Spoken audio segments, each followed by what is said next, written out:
My next guest I had the privilege to sit down with is an HIV activist who has lived with HIV AIDS for the past 12 years and advocates for the rights of HIV positive, trans, and gender non-conforming people.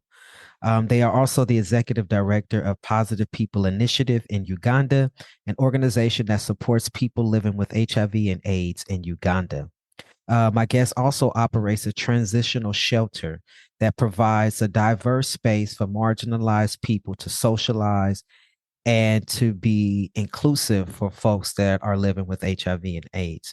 So, this is a really good episode. And it's a good episode because when we think of the US, we think, oh, this first world country, and we think of other countries of having different problems than us. But as me and my guests, we talk, we realize that there are many similarities in the struggles of transgender folks here in the US and also in Uganda.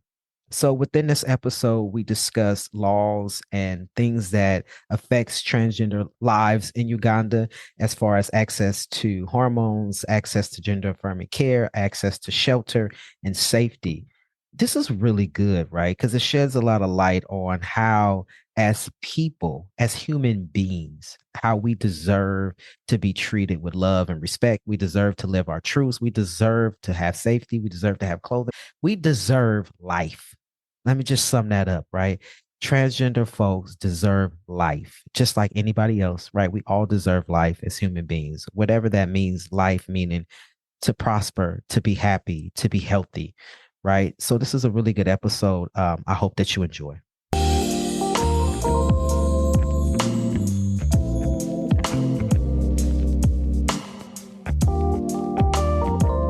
Hello and welcome to Dem Bois Podcast. I'm your host, Sean Aaron, he, him, his, and I will be your guide throughout this journey on the show.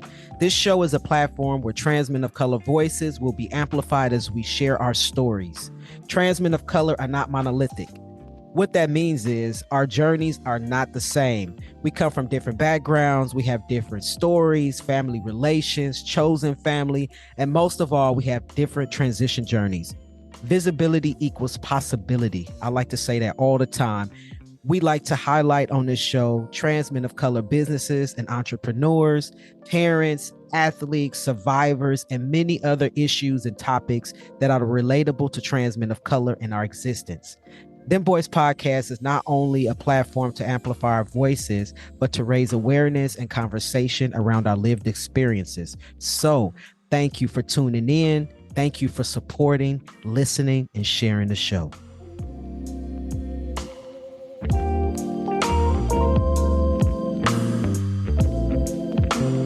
Welcome to Dem Bois Podcast. I'm your host, Sean Aaron, he, him, his. And my next guest is an HIV activist. He is also an executive director with the Positive People Initiative in Uganda.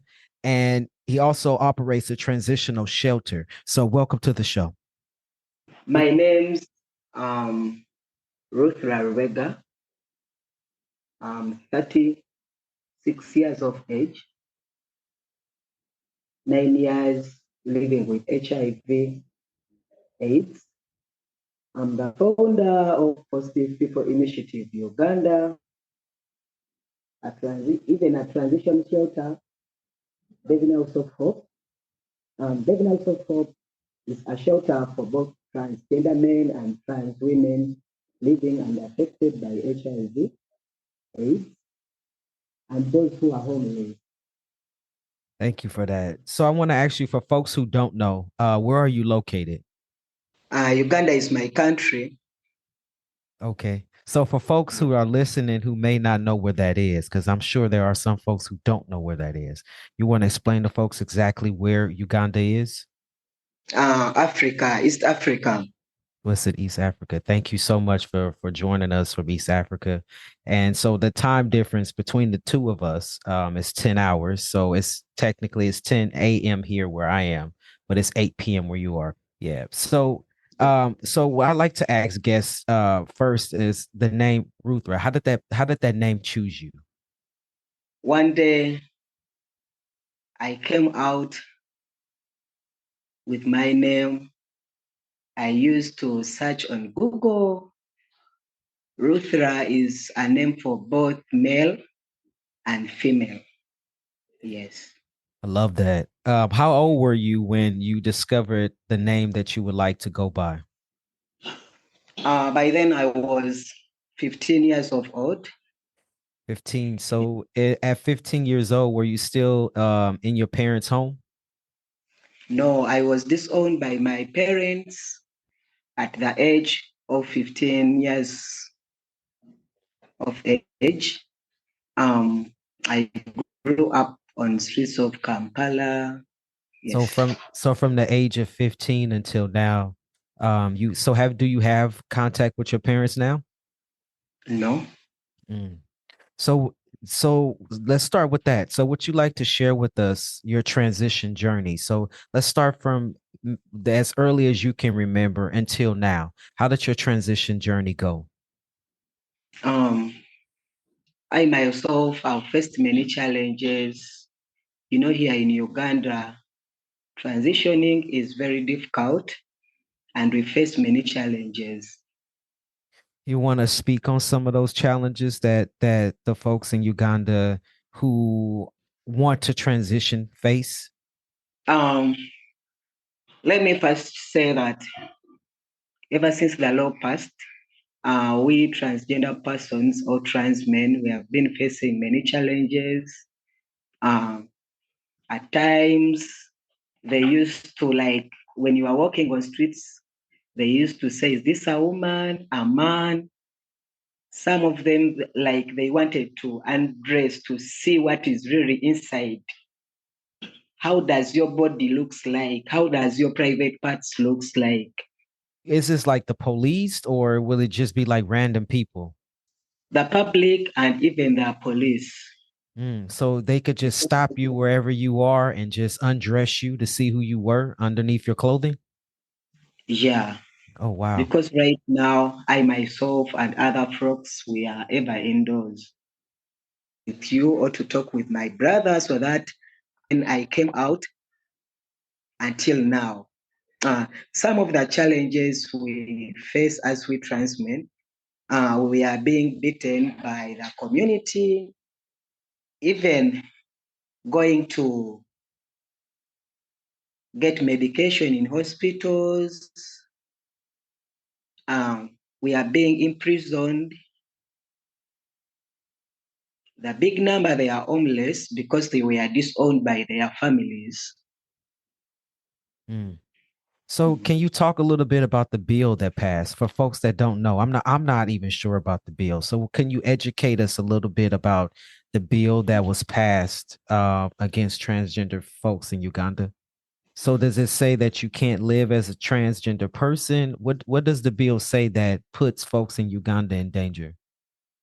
If they find you out that you are a transgender person like I myself or other folks, you have to be imprisoned, life imprisonment. Wow. Life in Yes. prison. So is this based on religion? Is this based on cultural, that's like cultural based? Like what is the premise behind this bill? Is it folks saying that this is not godly, or like what is their reasoning behind it? Both the cultural and even religious region. Mm. So how do you find safety? Where do you go to find safety? Right now, we are in the shelter. I'm not the only one here at the shelter. So is the shelter, is it inside of the town or is it outside of the town? Outside of the town. So inside the shelter, how do you find protection? Is it someone that guards the shelter to make sure people are protected, or how does that work? Right now, at, at our shelter, we do not have cameras. What we do is during night time, we pick one person to be monitoring until morning. Mm. So let's talk about your job as the executive director of Positive People Initiative. Can you tell us more about that? The reason as why I formed or I started this shelter, I myself I've ever faced challenges in my life. I've ever been homeless. Okay, so let's talk about how the shelter started and why did it start. It was my dream because I'm HIV positive and I myself, I was homeless. So that was my dream that one day I open up a shelter where folks and our sisters we can meet because the big number of transgender persons are homeless. So in my dreams, it was to open up a shelter, but I thank God my dreams came true. Now we have a place where we stay together or a place where we call home. How were you able to start the shelter? I met one of my brother. He's called Devin Lewis. So I met him in Nairobi in February 2022. So when I met him in Nairobi, we had a lot of conversations and I told him the challenges I'm facing because by then I used to stay in shelters, gay shelters, but I myself, I was not feeling safe because that shelter was mixed up with transgender persons, gay people, men. So by the time I used to take my medicine, I used to go in the toilet to hide so that they cannot see me when I'm taking my what? My HIV medication. So when I told him about the challenges I'm facing, he decided to fundraise. When he got those funds, probably he sent those funds to me. Then I started to buy mattresses, beds, blankets, paying rent. So that is when we started the shelter. Hey, this is Sean Aaron. I'm the founder and executive director of Dem Bois Inc. I am also the host of Dem Bois Podcast. As you may know, Dem Bois provides financial assistance to trans men of color in order for them to obtain gender affirming surgery. We have great news. We're currently looking for volunteers to help support our programs. Our programs include our gender affirming surgery grant program and also our personal care package program. We personally curate packages filled with personal hygiene items. Just to name a few, things like tissue, soap, towels, toothpaste, and toothbrushes. We mail them out to trans men of color across the country who may be in need of help caring for their personal hygiene needs. We are looking for volunteers to help raise funds to support our programs. Also, we're looking for someone locally to the Bay Area to help us put all of the care packages together.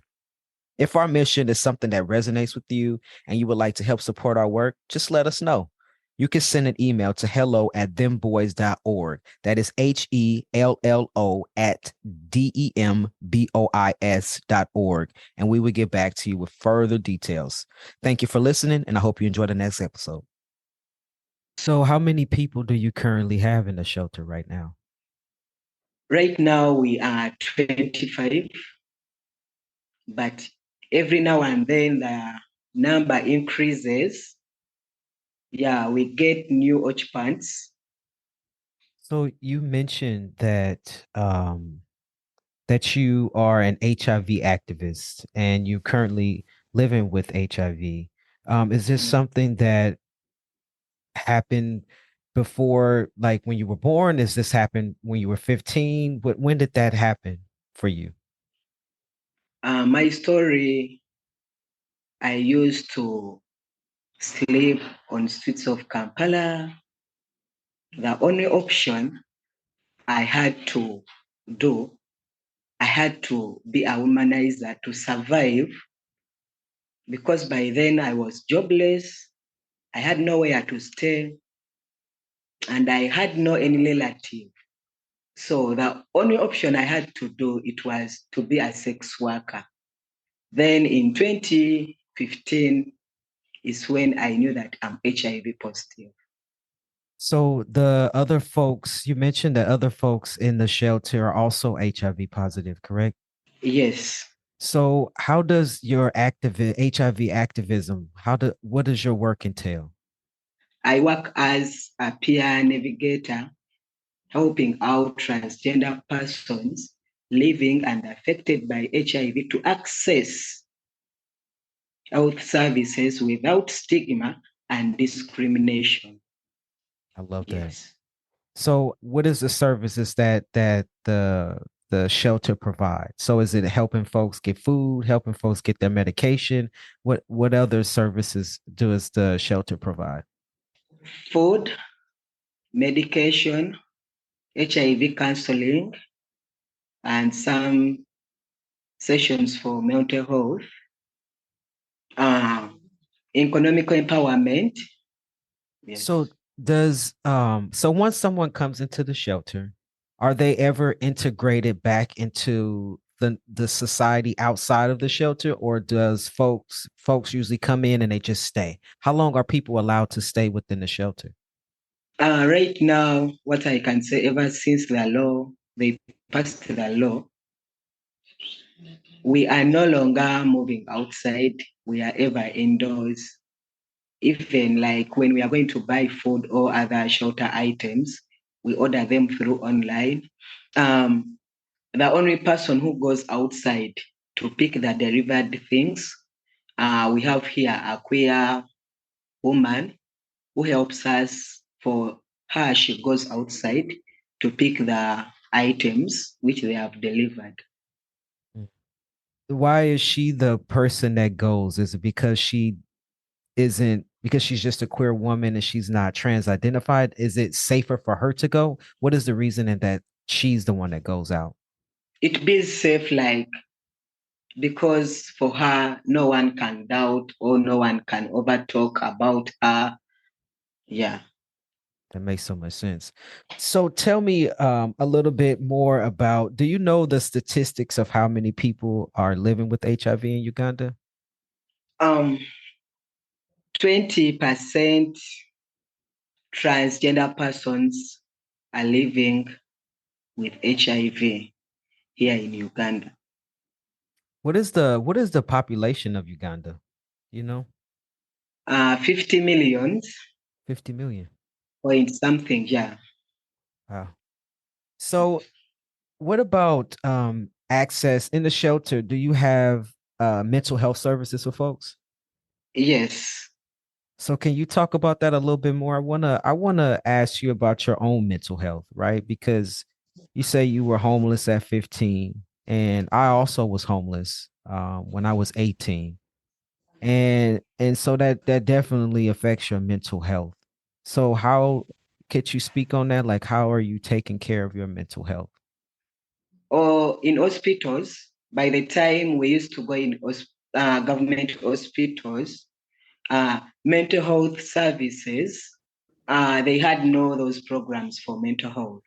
So many folks, many transgender women passed away because they face many challenges.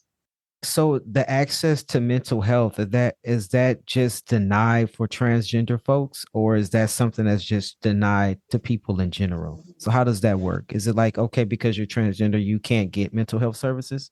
By then, it was not there. Mm. So are they available now?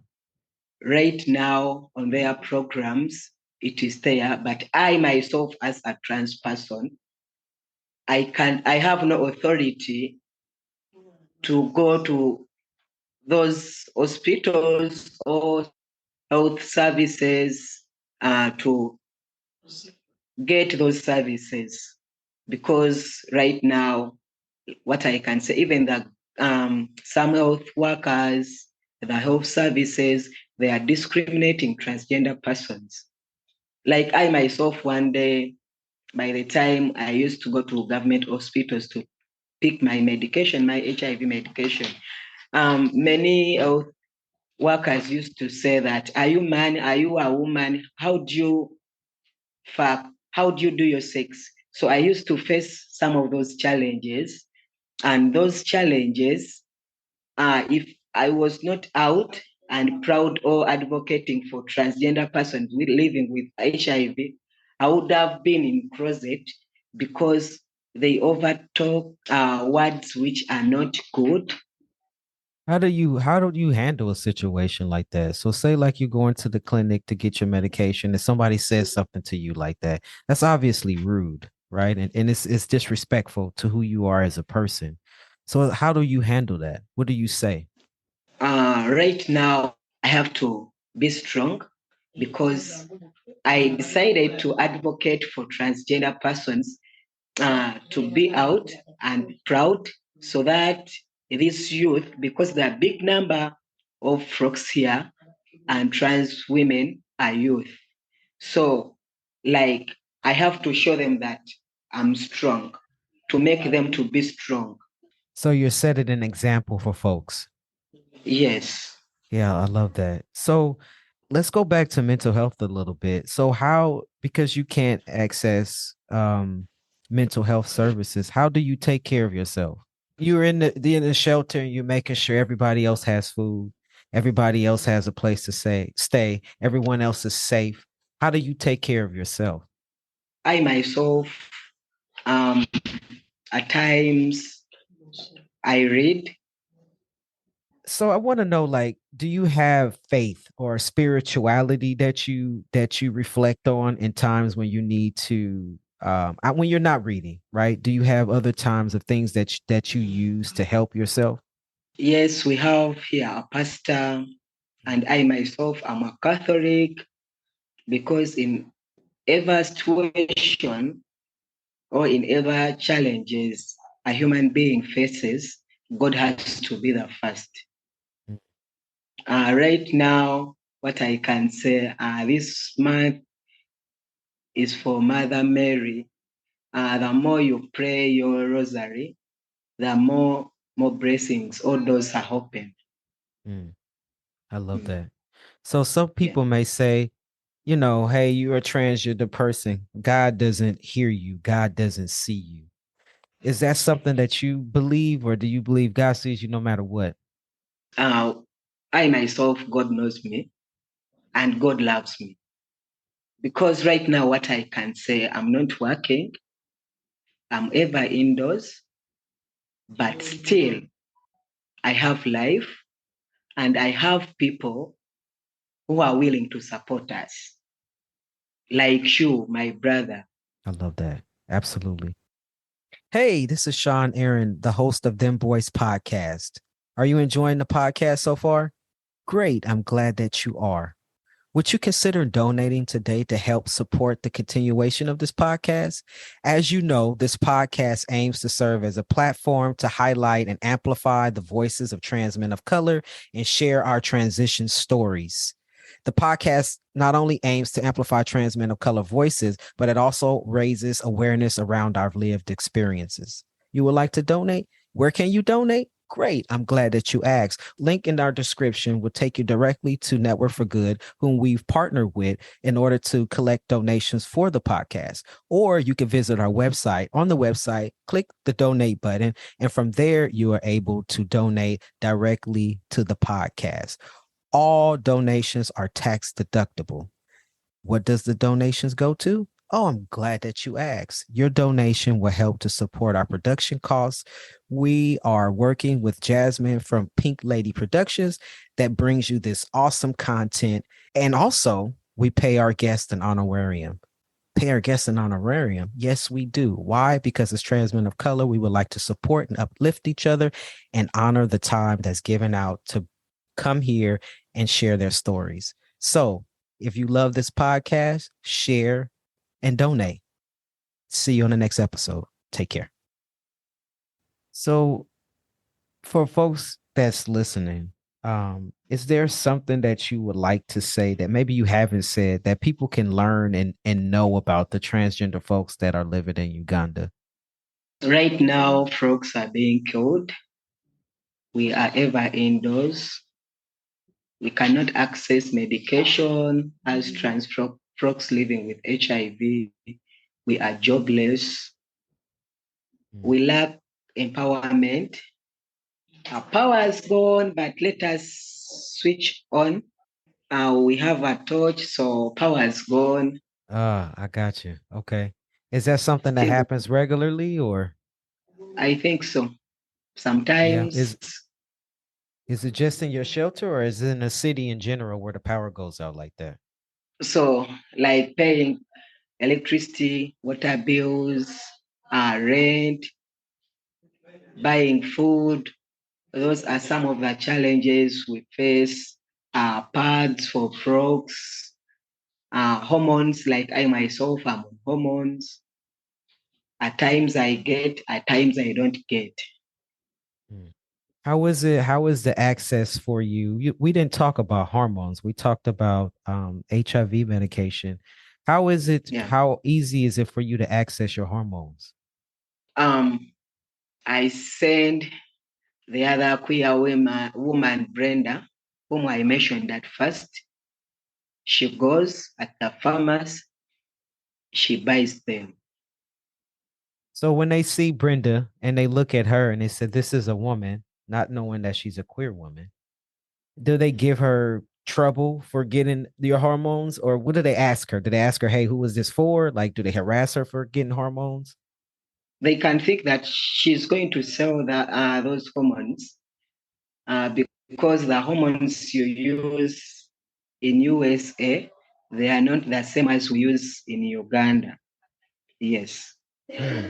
That's very interesting. What is the name of it? Cestanon, Hmm. So how much is it for you to access your hormones? um, $50 Hmm. each dose. So, well, I want to ask you about gender affirming surgeries because even here in the United States, access to gender affirming surgeries is hard because it's expensive. And so, Dem Boys, the organization provides assistance to trans men of color to get gender affirming surgeries. So, in Uganda, what is the probability of someone being able to access gender affirming surgery? So, like top surgery, or for trans women to have gender affirming surgeries. What is the possibility of that? Uh, the number is 0. Zero? Wow. So no one can get gender affirming surgeries there. Yeah, that's why, like, sometimes they can say that you're mad. Mad for wanting to have gender affirming surgery? Yeah. Wow. So zero access. So how do you manage to be comfortable in your body knowing that you wouldn't be able to access gender affirming surgery? Um, one day, like, I knew that one day I will meet different folks, like you, like brother Devin Lewis. So when I met Devin Lewis, my heart still, it was strong, and I knew that I'll meet many folks in different countries like you. When I started to know you, I saw your post by the time you had a grant for top surgery on Jasmine Facebook account. Hmm. So I read through that grant. I read about how the challenges you faced in your life, and they were the same challenge I faced. So that very day, I sent an email to have a meeting with you, then that it was cancelled. Then I told Brenda, I have to meet this person. I want to see him physically. I have to talk to him. So then Brenda told me, okay, let me fill out the form. So when we sent the email back to you, you replied, uh, you gave us the form. So still my heart became more strong. What I can say that very day, I had a feeling in my heart that I'm going to meet a superpower man I've ever seen. Yeah, because your challenges, um, they were so touched, and they were same as my challenges I faced. Yeah. That's very important that you say that because it's, people think that sometimes here in the US that we may have it better in other places. But in reality, it's just as hard, right? And as transgender folks, we face many challenges and it's true, right? So like even being here in the US and people think that are outside of the US that we have so much access to things, right? But in reality, we're denied the same benefits as other people as well, right? Trans men of color here in the US have a hard time getting their hormones. We have trouble getting access to gender affirming surgeries, right? Just like, you're sharing experiences like my mom, when I came out to my mom, I was also homeless, right? So it's like, it's the commonality that we share some of these same struggles. And it's very important that with this show, because I always say visibility equals possibility. And you never know what's possible if you don't see it. And for you to hear my story and to say, hey, I'm all the way in Uganda and Sean is all the way in the US and we still have the same challenges, that speaks volumes to our experiences as trans men of color and the things that we have to go through just to be ourselves and just to live and be happy and be free. Like everybody should be entitled to food, should be entitled to shelter, should be entitled to medication, mental health services, regardless of where we are, right? And as human beings, we deserve that. And it's just sad to me that we can, as human beings, we don't have the access to things that we need. I want to say before we go, because there's a lot of things that I would love to touch on and like the things that are happening in Uganda. But this is also the part of the show where I like to ask the guest a question, and you not exempt from my questions. And so I always have like a list of questions. And so now I have 35 questions. So I want you to pick a number between 1 and 35, and I'll read you that question. Number 5.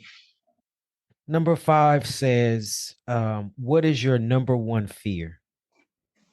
What I fear in my mind, all right now, what if one day they attack us here at the shelter? What next? How are we going to survive? Where others are going to sleep or to stay? Because other frogs are still coming out. That is definitely a fear. I want to ask you one last question though before we go. And when we think about like when you talk about your situation in Uganda, and of course, right, it's not ideal. It's not a way of life for anybody. But I want to think of if you could change who you are in the world, would you want to change that or would you still want to be authentically who you are? So if someone said, hey, you could go back home, you can have your family, you can live a life like what people would quote say normal, if you just wasn't a trans identified person, would you change that or would you still choose to be who you are right now today? I myself, I cannot go back to my family. God shows me that I'm the voice of the voiceless. I have to stand for the trans community. If they decided to disown me by the age of 15, I cannot go back to them. That is not my family. And I have to serve the trans community because right now it is my family and I'm a leader and I love my brothers and sisters. So I cannot go back. I love that. I love Yeah. that. I love that. I'm gonna tell you why I love that. Because if you know my story, and I had someone ask me the other day, why you don't like your family? And I said, because when I needed my family the most, they weren't there for me. But I have chosen family. And just like you have chosen family. And sometimes the chosen family is just exactly what we need. And exactly when you say in God, that's exactly what was gifted to us from God, right? It's like you have people that love you and show up for you no matter who you are. And that's more beautiful than blood family. And so I love that you said that. I love that for you. And I want to say thank you for being a guest on the show. Thank you for showing up. Thank you for educating people and letting folks know about what's going on and what's happening in Uganda for transgender folks. I really appreciate you. You are welcome. So we have reached the end of this episode. I want to say thank you for listening to Dem Bois Podcast. Once again, I'm your host, Sean Aaron, he, him, his. Be sure to visit our website at dembois.org. That is DEMBOIS.org. If you would like to connect with us, be sure to follow us on Instagram or Facebook.